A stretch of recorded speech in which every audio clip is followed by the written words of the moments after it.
Kaugnay naman sa away kalsada sa Quezon City, nagain ng courtesy resignation ang direktor ng Quezon City Police District.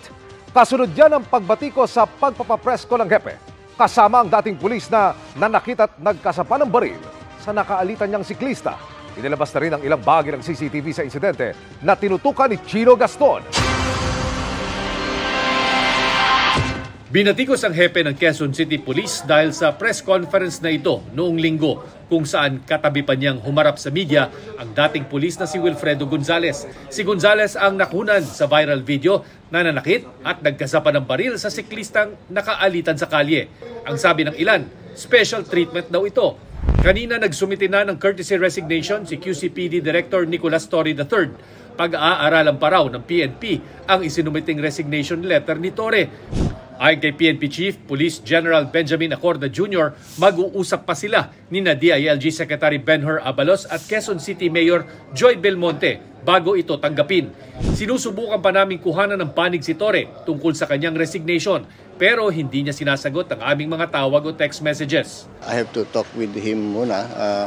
Although I salute his gesture of yung parang some sort of delikadesa and nakita naman natin marami siyang nagawang maganda sa Quezon City.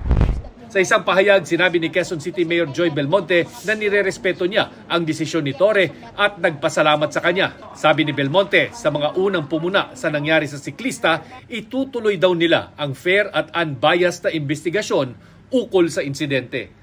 Ngayong araw inilabas din naman ng cycling advocate na si Attorney Raymond Fortun ang nakuha niyang CCTV ng mismong insidente. Kita dito ang mga nangyari pagkatapos ng mga nakuha ng tagpo sa viral video.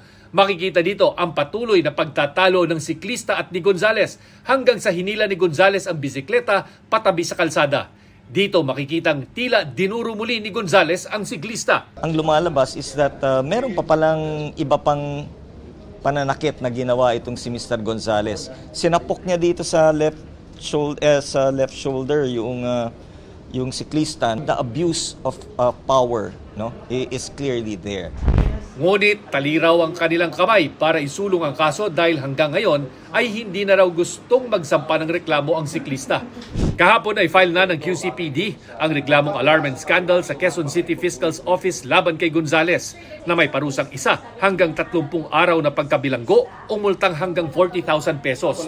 Samantala, nagsumite na ng resolusyon sa House of Representatives at Senado para imbestigahan ang insidente. Ipapatawag din daw si Wilfredo Gonzales sa hearing nito sa Senado.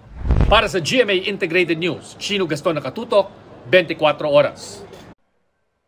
Mga kapuso, samahan nyo kaming tumutok 24 oras. Bisitahin at mag-subscribe sa GMA Integrated News sa YouTube. Sa mga kapuso abroad, bisitahin ang GMA Pinoy TV at www.gmanews.tv.